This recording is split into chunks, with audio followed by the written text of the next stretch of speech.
There was a time I believed my life was solid, not perfect, but solid, stable, real.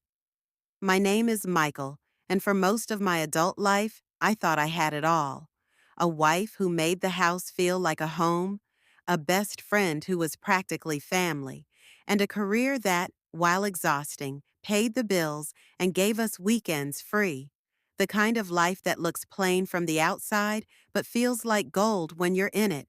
Olivia, my wife, was my anchor. We met in college. She had this way of looking at you like you were the only person in the world worth listening to. We were married 5 years, and while it wasn't always fireworks and grand gestures, there was warmth, consistency, or so I thought. Daniel, my best friend, had been around since freshman orientation. He was the first person I ever bonded with on that campus, over bad food and worse math classes. He was at my side through everything: breakups, job interviews, my wedding. When I proposed to Olivia, he was the first person I called. When I got promoted, he was the one who poured the drinks. If there was anyone I would have taken a bullet for, it was him. But what do you do when the people you trust the most are the ones slowly twisting the knife in your back? At first, the signs were subtle. Olivia started pulling away. She used to greet me at the door with a smile and a kiss, but lately, I'd come home to silence and a closed bedroom door. She said work was draining her. I believed her. Daniel started canceling plans, too. Our weekly basketball games, suddenly replaced by deadlines. He stopped texting back promptly. When we did meet, the energy was off. He looked me in the eye less. His jokes felt strained, like he was holding back. It was easy to brush it off. I was working long hours. Olivia was stressed. Daniel was busy. Life happens. But then came the late nights. Olivia started coming home later and later, sometimes past midnight. She'd walk in looking worn out, but not in the way you expect after a long day. Number. There was a flush in her cheeks, her hair slightly messy, lips slightly swollen, and there was a smell, not of her perfume, not of our home, but something else, someone else. I asked once, "Where were you?" She blinked, caught off guard. "Work, got caught up in a last-minute client thing." "Your phone died?" "I forgot to charge it."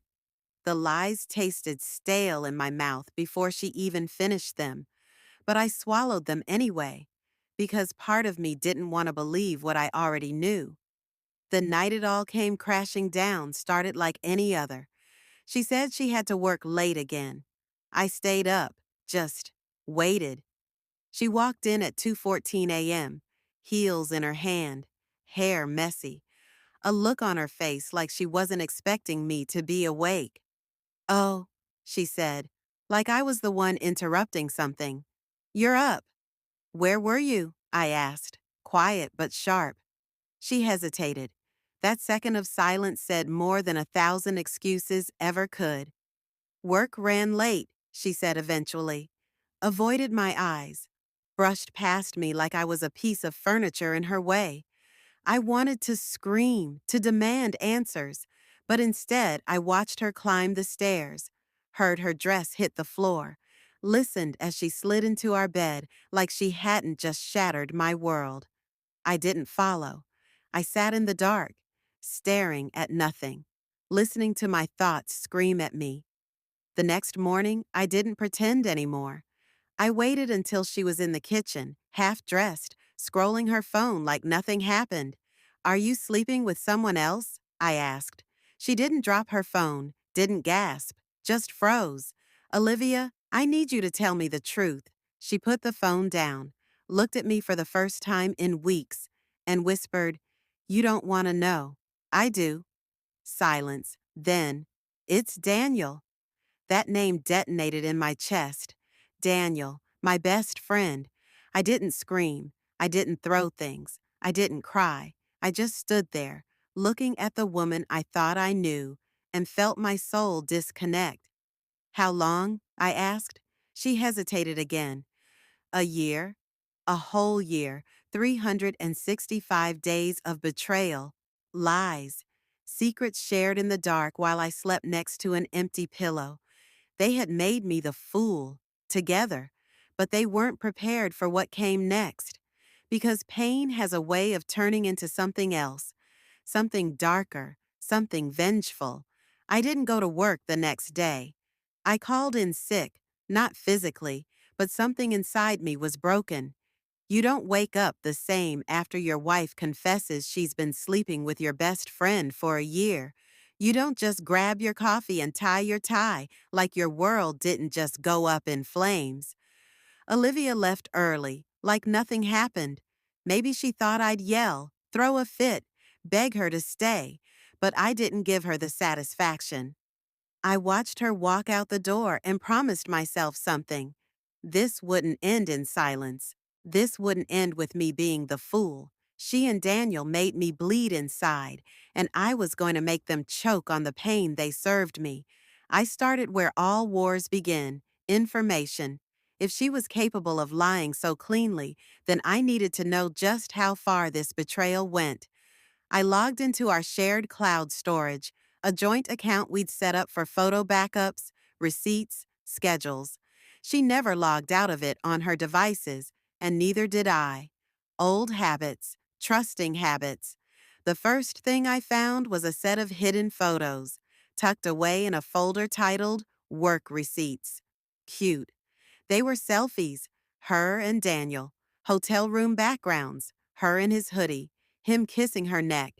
Each photo burned like acid in my eyes. One was dated exactly 7 months ago, the night she told me she was at a business conference. I stared at the timestamp and felt something harden inside me. A part of me that used to flinch at confrontation disappeared. This wasn't just about cheating anymore. It was about betrayal of the deepest kind, by the two people I trusted most. Later that evening, she came home. I was sitting at the dining table, the same table where we celebrated anniversaries, toasted birthdays, laughed over cheap wine and pizza. This time, I had the printed photos in front of me. When she walked in, her eyes met mine and instantly shifted to the papers. Color drained from her face. "What is this?" she asked, her voice trembling just slightly. "You tell me," I said. "I didn't want to hurt you," she said. I laughed. "You didn't want to hurt me, so you slept with my best friend for a year?" I save it. I stood, looked her in the eyes like I was seeing her for the first time. "I want a divorce." Her lips parted. "Wait, Michael, please." "No, you don't get to beg now." And just like that, I walked past her and up the stairs. I packed a bag that night. She begged me not to leave. She cried, asked me to give her a chance to explain. But I'd heard all I needed. I left. And as I drove away from that house, our house, I realized something terrifying. I wasn't sad anymore. I was angry. But not the kind of angry that burns out fast. The kind of angry that plans, that calculates, that waits. I stayed with my cousin Alex. He had a spare room and didn't ask many questions, though the look on his face said he knew something was wrong. The first few nights, I didn't sleep much, but I didn't cry either. I made lists. I thought about everything Daniel ever told me, his job, his habits, his weaknesses. I knew him inside out, and I was going to use all of it. First, I needed leverage, something real, something undeniable, because if I was going to ruin their lives, I wanted to do it right. I wanted to destroy the lie they had built and make sure they'd never forget who they crossed. I started by hiring a private investigator, discreet, professional, and expensive, but worth every cent. His name was Jonas, ex-military, sharp eyes, no nonsense. I told him everything about Olivia, Daniel, the affair. His face stayed neutral. "Got it. You want dirt?" he said. "Number, I want truth. I want evidence. And then, I want them to wish they'd never met me." He nodded once. "Consider it done." Jonas got to work. and I waited, not passively, but with purpose. While he dug into their lies, I rebuilt myself. I reconnected with people I had neglected, focused on my job, hit the gym. Day by day, I became someone new. Not the naive husband, not the loyal best friend, but someone colder, stronger, someone they didn't see coming. One night, I got a call from Jonas. "I've got something you'll want to see. Meet me tomorrow." When I showed up at his office, he handed me a flash drive and a thick folder. Photos, text message logs, videos. Daniel and Olivia had been meeting at a short stay hotel once every 2 weeks. He tracked the dates, got timestamps, even had security cam footage. But the kicker? Daniel had been using company funds to pay for some of their outings. He was embezzling, and Olivia knew. Suddenly, this wasn't just personal, it was legal. Leverage. I smiled, not because I was happy, but because I finally had the bullets I needed, and I was about to pull the trigger. Revenge isn't loud. It doesn't come crashing in with a baseball bat or a dramatic confrontation in a restaurant. Real revenge, the kind that leaves scars deeper than any blade, moves quietly, deliberately, like a knife sliding through silk. I spent the next few days studying everything Jonas had gathered: the hotel records, the stolen funds, the texts, and Daniel's smirking face in surveillance stills as he walked out of that hotel, buttoning his shirt with Olivia at his side, like they were untouchable. They looked happy. It made me sick, but it also made me focused. They weren't just betraying me anymore, they were openly flaunting it. And now that I had proof, it was time to break the illusion they were living in. Step one was easy: isolate them. Olivia and I still shared a bank account, though I'd opened my own after moving out. Quietly, I began moving funds. Nothing suspicious at first, just a few thousand here and there, enough to raise concern but not set off alarms. Then I froze the joint account altogether. I could imagine her reaction: confusion, panic, maybe a frantic call to the bank. She didn't call me about it, but she texted, "Olivia, Michael, did you touch our accounts? I can't access anything." Me: "Figure it out. You're good at keeping secrets." Radio silence after that. She knew the game had changed. Next, Daniel. He was a senior manager at a mid-sized tech firm, a place that prided itself on integrity. I knew because I helped him prep for that interview. Knew his boss's name, his login schedules, his client contacts. I sent an anonymous package to his company's HR department.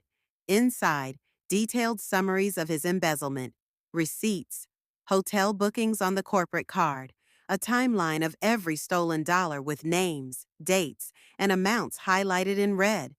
They'd see the affair, they'd see the theft, they'd see the kind of man they'd hired. I didn't include my name. I didn't need to. The evidence was enough to do the damage. Let the world burn itself around him. But I wasn't done. I needed Olivia to feel it too.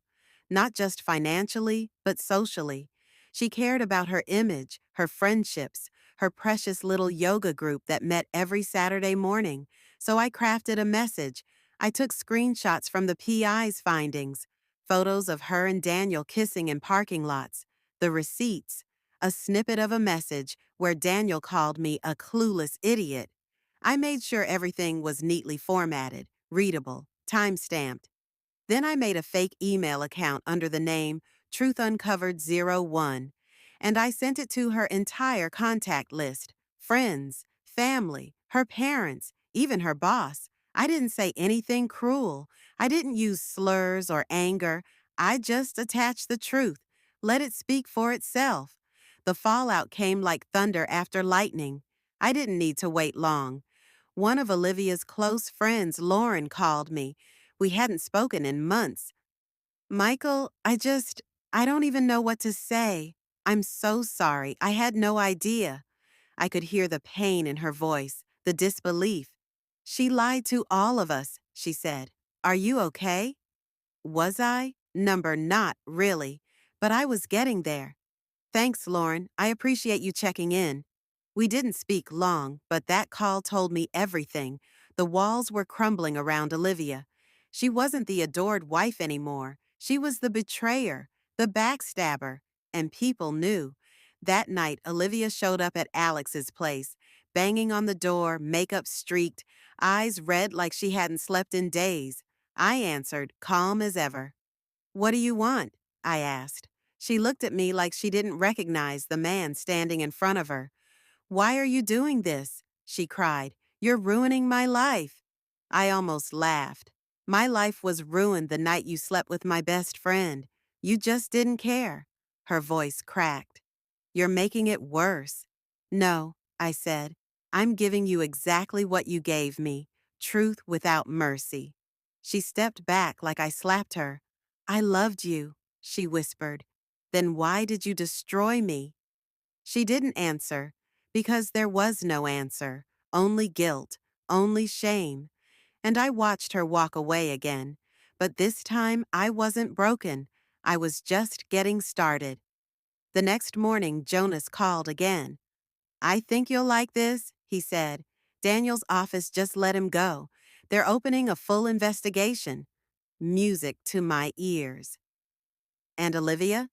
She's been suspended from her job. Indefinite leave pending HR review. Some of those photos landed on her company's internal ethics hotline. Good. Let them both drown in the consequences they never expected. They thought they could dance in the dark and never get caught. But I had become the light, and I was shining it directly on them.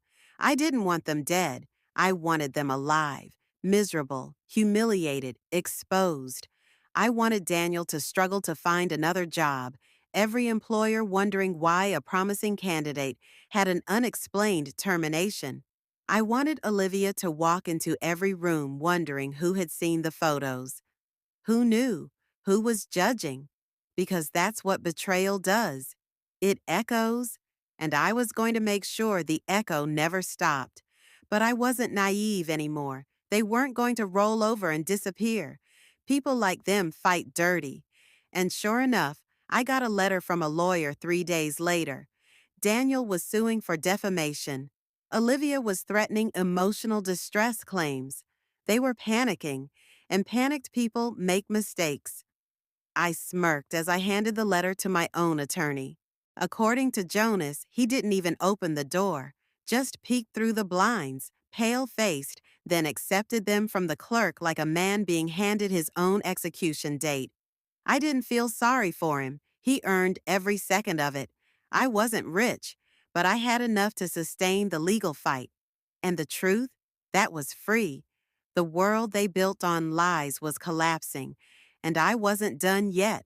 Not by a long shot, because there were still more secrets to uncover, still more justice to serve. And I had just begun tightening the noose.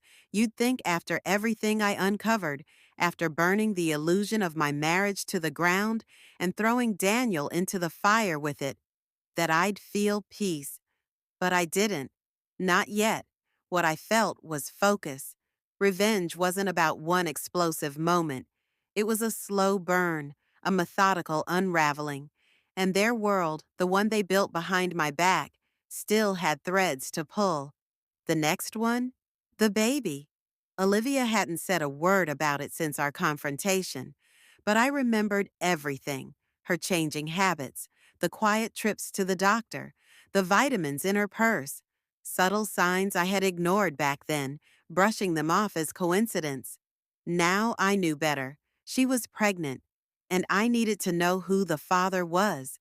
I didn't confront her, not directly.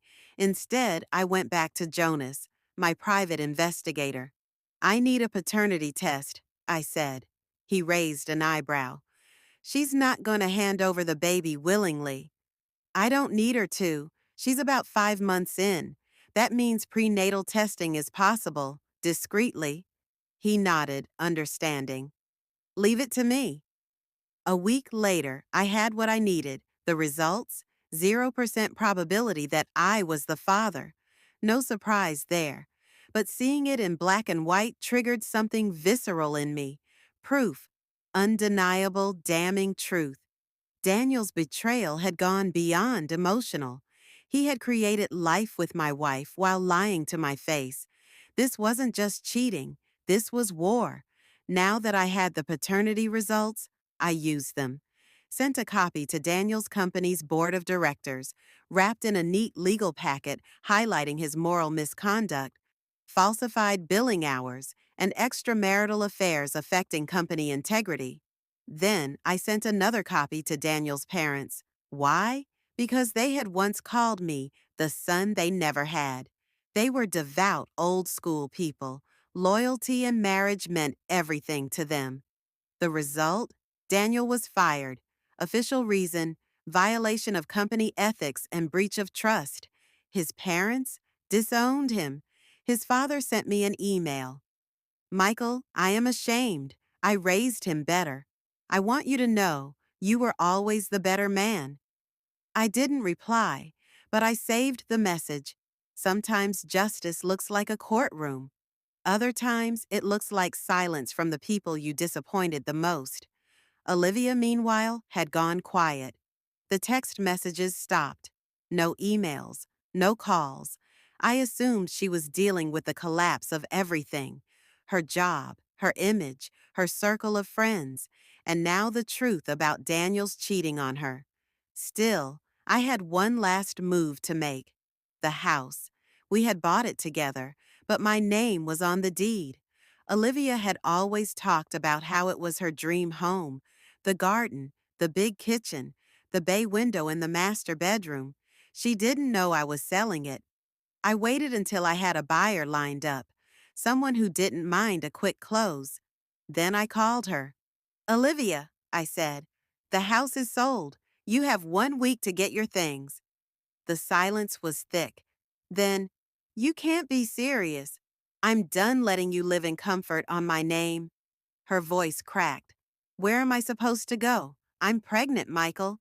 You should have thought of that before you got pregnant by my best friend. She begged, pleaded, but I didn't flinch. She had already lost my love. Now she was going to lose my home. 7 days later, movers helped pack her things. I didn't even show up, letting her walk out of the house we built together without me there to soften the blow. That was the final nail. I moved into a high-rise downtown.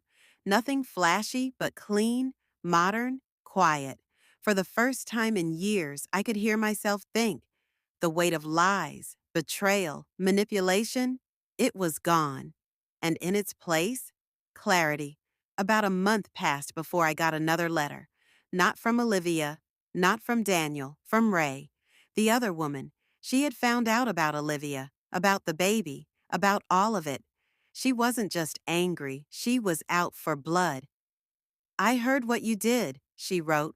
It was cold, brutal, but honest. I wish I'd known someone like you before I met him. She left her number, said she wanted to talk, maybe even help.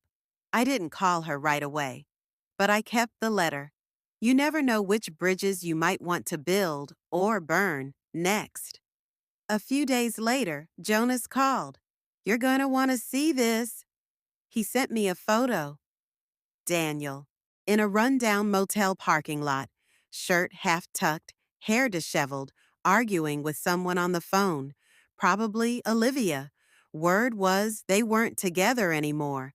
Surprise, surprise. Turns out betrayal doesn't make a good foundation for love.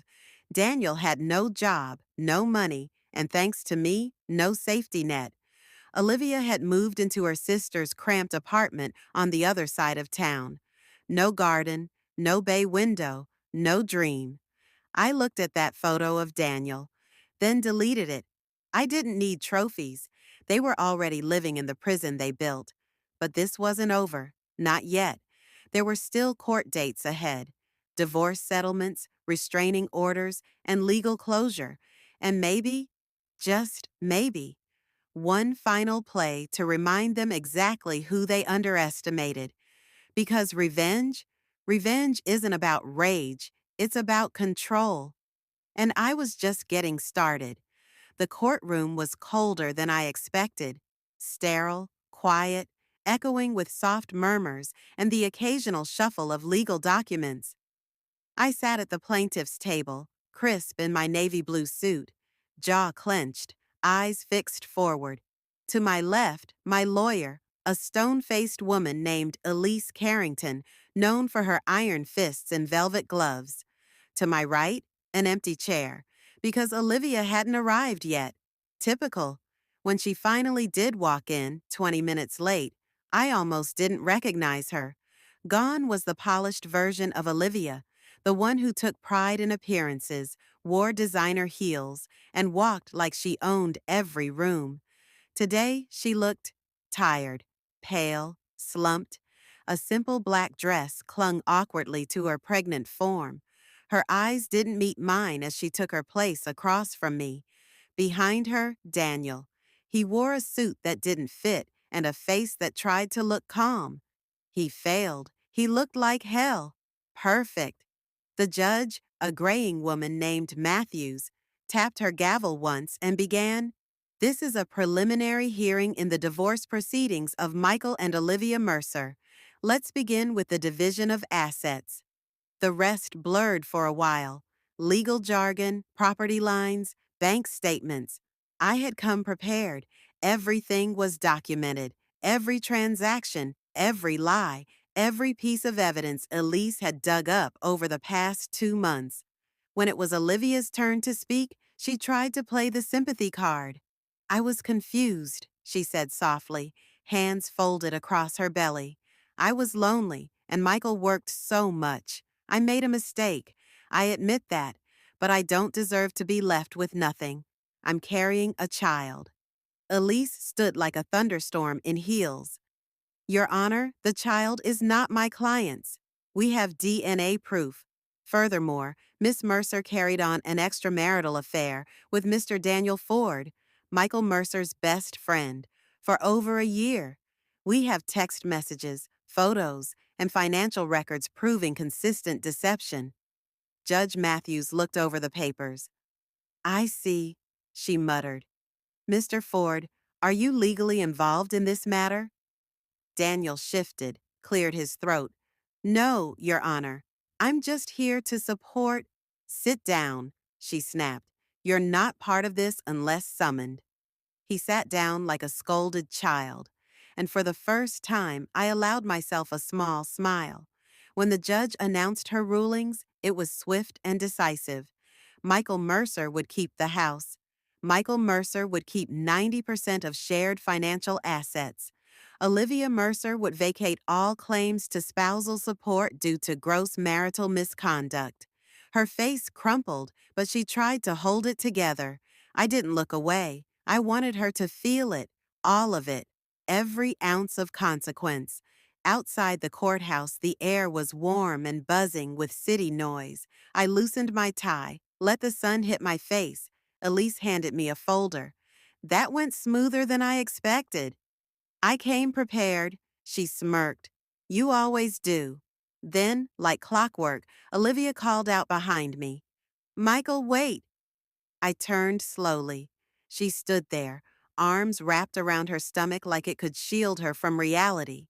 Daniel hung back, arms crossed, face tight with anger. "I know I don't deserve anything," she said, "but I need help. The baby—" I cut her off. "You should have thought about that before." Tears welled in her eyes. "Please, I don't know where to go." I stared at her for a long second.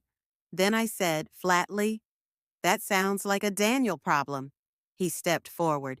"You smug piece of—" "You should leave," I said, not even raising my voice, "before I file a restraining order and make your life even harder than I already have." His jaw worked, but he said nothing, because he knew I could, because I had already destroyed him. And I wasn't done. Over the next few weeks, I made sure the rest of their bridges burned to ash. Daniel's affair went public in their old friend group, thanks to an anonymous email that included receipts. His landlord also received an anonymous tip about late payments and potential drug use. Eviction notice followed. Olivia? lost her job after a quiet background whisper about her behavior at the firm, mainly how she disappeared during work hours and why her performance tanked. It wasn't illegal, it was strategic, one domino at a time. A few weeks later, Ray and I finally met. It wasn't a date, just two people sitting across from each other in a quiet cafe, sipping coffee with stories only we could understand. He used to tell me I was the only one who understood him, she said, stirring her drink. Turns out he was whispering the same crap to your wife. I nodded. They always do. She looked at me. You don't look broken. I was, I said honestly, but I put the pieces back together sharper. She smiled. Good. We didn't flirt. We didn't cry. We simply acknowledged the war we had both been pulled into and walked away stronger. There was power in that. A few days later, I received a message from Olivia. One line. I'm sorry. I didn't reply. Because I wasn't the man she betrayed anymore. I was someone else now, someone she helped forge, through lies, through pain, through betrayal. And in her apology, I found my final peace, not because I forgave her, but because I didn't need to hate her anymore. She had already punished herself enough. And I had won weeks past. Life didn't explode into something glamorous or movie-worthy. Instead, it returned to something rare and overlooked. Peace. For the first time in a year, I woke up without the heaviness in my chest. No more wondering where Olivia was. No more pretending Daniel had my back. No more lies under my roof. Just silence, and it was beautiful. I started rebuilding my routine, my focus, my soul. Each morning began with a run through the park near my place. No earbuds, just breath and gravel underfoot. Each evening ended with a journal. Pages filled with rage at first, but slowly entries became shorter, calmer, more reflective. Somewhere along the way, my pain had turned into power. But the world, as it always does, had more to say. I got a call from a mutual friend, Ryan, one lazy Saturday afternoon. I hadn't spoken to him in a while. He had been part of the college circle, drifted into the background when everything exploded. Hey, man, he said, voice hesitant. What's up? You heard about Daniel? I paused. Number and I don't care to. He exhaled. He's not doing great, jobless, got kicked out of his apartment. Rumor is Olivia's living with her sister. Her pregnancy's been rough. He's been couch hopping. Some people think he's drinking again. Again? That one word lingered. You mean he used to? Ryan chuckled darkly. Yeah, junior year, he went off the rails for a while. Didn't think he'd fall back in, but after what happened, I stayed silent. Ryan added, they're not together anymore. At least that's what Ray said. He snapped during an argument and she left him. Ray. Her name dropped like a stone in calm water. I hadn't seen her since our coffee meeting. Maybe it was time. That night, I scrolled through my contacts and hovered over Ray's name. Call her. I hesitated, then hit dial. She answered after 3 rings. Michael? Hey, I said. Just checking in. Ryan mentioned you. A pause. Then, oh, yeah, he's been updating me too.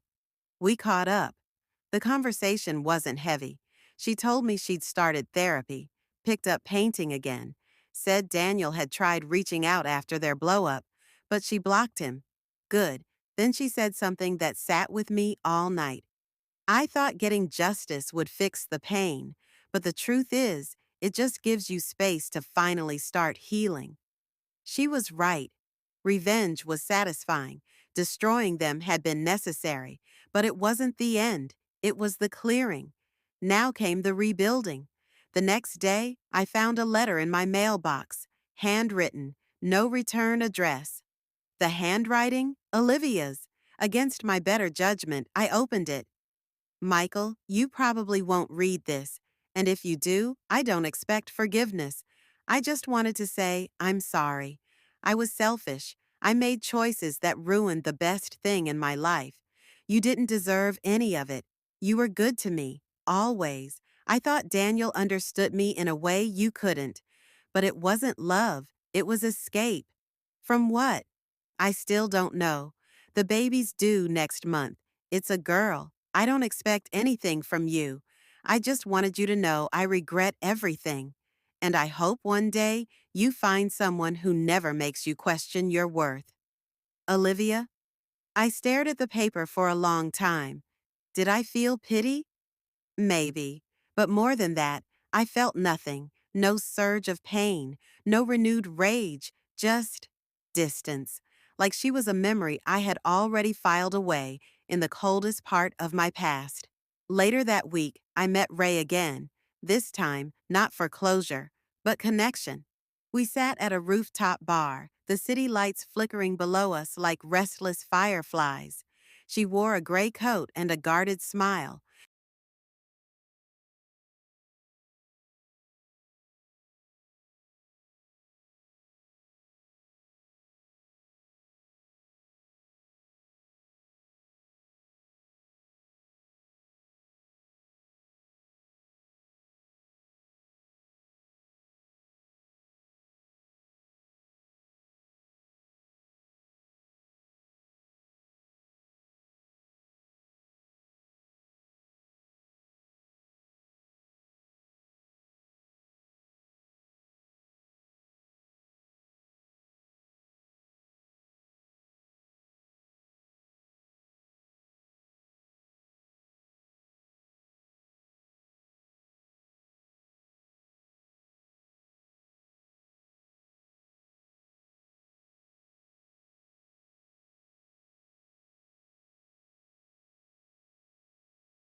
You look less haunted, she said. I raised a glass. Cheers to exorcising demons. We clinked. Somewhere between the laughter and the silence, something changed. The conversation turned from scars to dreams. She talked about wanting to open a gallery. I told her about an idea I had for starting my own firm, somewhere small, local, meaningful. I think we were both collateral damage, Ray said, twirling her glass. But maybe that's not a bad thing. I looked at her. Why's that? Because we're still standing. As we left the bar, she stopped at the sidewalk, her hands tucked into her coat pockets. You think it's possible? She asked. What? To love again after someone ruins the first version of it. I thought about it. Thought about the betrayal, the anger, the silence between the cracks. Then I thought about Ray. Strong, wounded, but still here. I think love looks different after the fall, I said. Less fireworks, more foundation, more truth, fewer illusions. She smiled. That sounds better, actually. It is. I walked her home, and we didn't kiss. Because some connections deserve patience. And this time, I wasn't rushing toward a feeling just to fill the emptiness. This time, I was building something real. One honest moment at a time. The days after my rooftop conversation with Ray felt different, lighter, but not without their shadows. Healing, I was learning, wasn't a straight path. It curved and twisted, occasionally doubling back, dragging with it pieces of the past I thought I'd buried. One of those pieces came knocking again, literally. It was a Thursday morning. I had just made coffee and was scrolling through some business articles, thinking about whether I really had the guts to start my own firm. Then came the knock. I opened the door. Daniel. For a full second, we just stood there, staring at each other. He looked hollow, a grown man crumpled under invisible weight. His hair was overgrown, face unshaven, clothes wrinkled like he hadn't cared for days. What do you want? I asked, voice flat. I just, He looked down at the ground, swallowing. I need to talk. I should have slammed the door, but I didn't. Maybe I wanted to hear what betrayal sounded like up close. Maybe I needed the full picture, one last piece of the wreckage to make sense of it all. So I let him in. He sat on the same couch where he used to watch football with me, where we used to laugh like brothers. Now he sat there like a stranger. I lost everything, he said, staring into his hands. Job, place, respect. Olivia left, said I ruined her life. Funny, I muttered. I thought that was my line. I didn't come here to fight, he said quickly.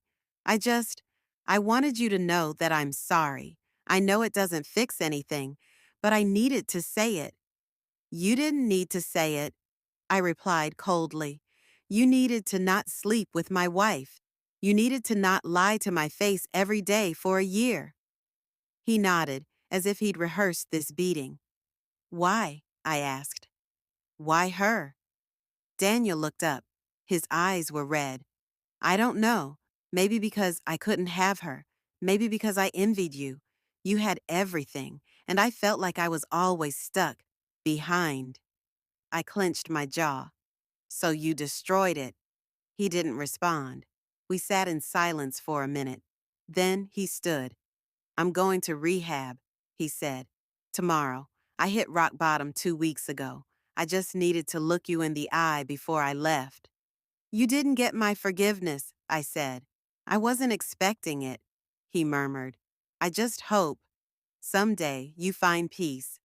He walked out, and for the first time in months, I didn't feel rage. I just felt closure.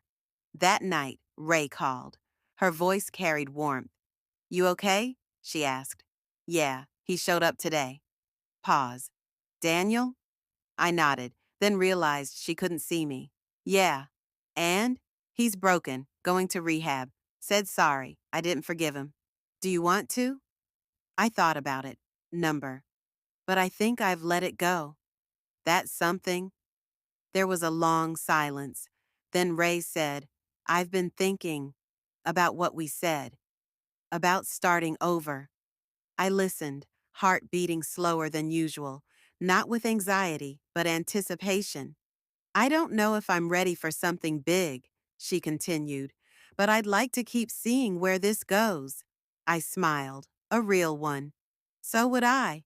The weeks that followed weren't filled with dramatic twists, and that was the best part. Ray and I saw each other often, walks in the park, quiet dinners, lazy Sundays reading books side by side. We shared pain, but we didn't build our bond on it. We were two broken people choosing growth over grief. I finally handed in my resignation at the firm and rented a small office space downtown. My own practice, scary, risky, but mine. And then, just as the final embers of the past were fading, a message came from Olivia, not a letter this time, a text.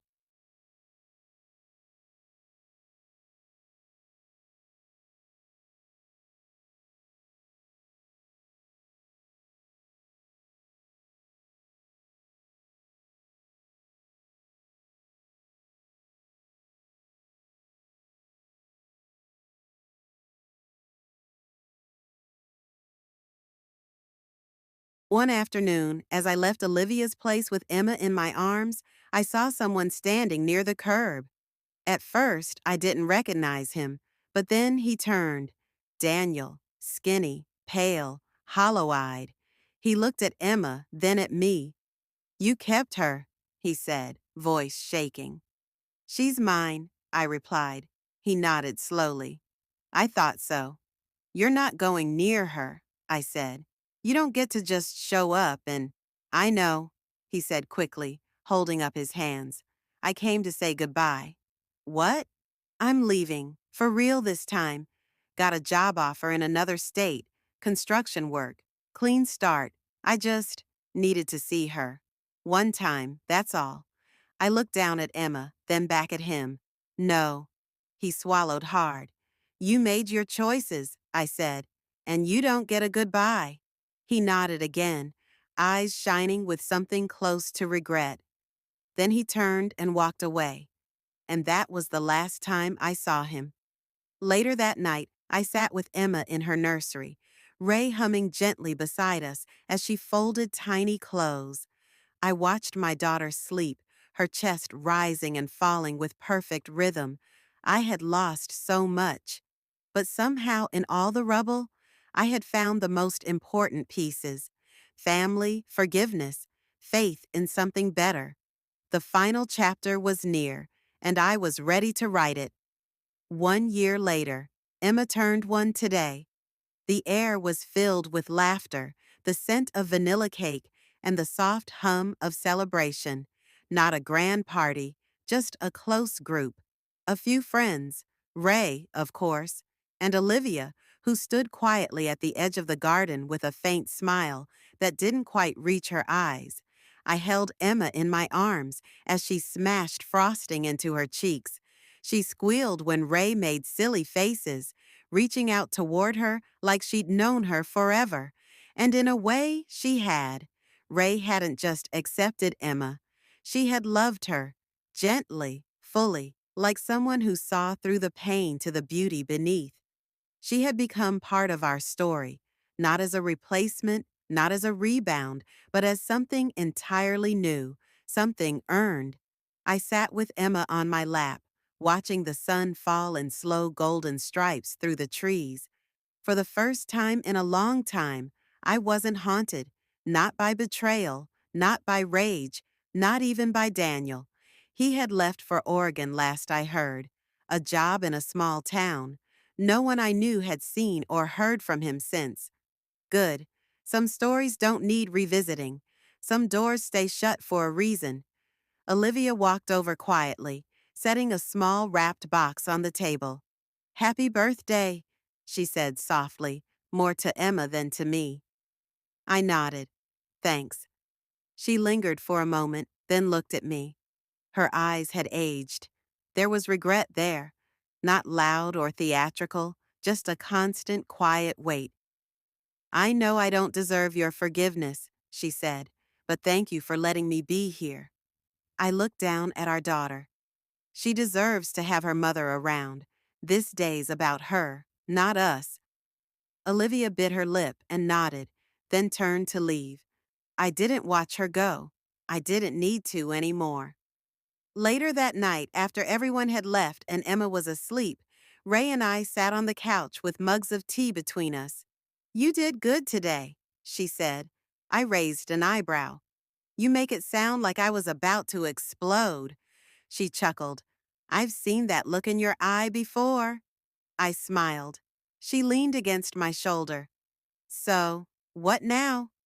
It was a simple question, but it carried the weight of everything we'd been through, everything we'd survived. I reached into the drawer and pulled out a velvet box. Her breath caught. "No pressure," I said quickly. "This isn't about rushing anything. I just want you to know that you're my future. When you're ready, when it feels right, I want to build something real with you." She opened the box. Inside was a simple gold band. No diamond, no spectacle, just honest, intentional love. She looked up at me, eyes glassy. "I've been ready." 6 months later, Ray and I stood before a small gathering in a quiet garden. No tuxedos, no towering cake, just vows that came from the heart, whispered promises beneath an open sky. Emma toddled down the aisle in a white dress, holding a tiny bouquet, and for the first time, I realized this wasn't revenge. This was redemption. A few weeks after the wedding, I received a letter. It was from Daniel. I almost threw it out. Almost, but I didn't. "Michael, I know I don't deserve your forgiveness. I won't ask for it. I'm not writing to reopen wounds. I'm writing to say thank you for not destroying me when you had every reason to. I was lost, drowning in my own guilt and addiction. Losing everything was the wake-up call I needed. I'm clean now, working construction, going to meetings, trying to be a better man than I was. I think about Emma every day. I know I gave up the right to see her. That's something I'll carry forever. I hope you're happy. Truly. Daniel? I stared at the letter for a long time. Then I burned it, not out of hatred, but because sometimes people ask me if I got revenge, if I made them suffer, if I destroyed them like the story always suggests. And the answer is no, not in the way they mean. I didn't key cars or post screenshots or burn bridges in public.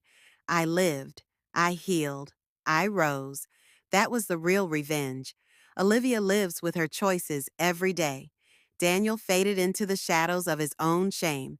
But me, I wake up every morning to laughter, to love, to peace. I became a father, a husband again, a man who doesn't let pain define him. I found strength not in vengeance, but in rebuilding. And if you're reading this because someone shattered your world, let me tell you this: you can rise, you will rise. And one day, when the dust settles, you'll realize the best revenge is never letting them break you.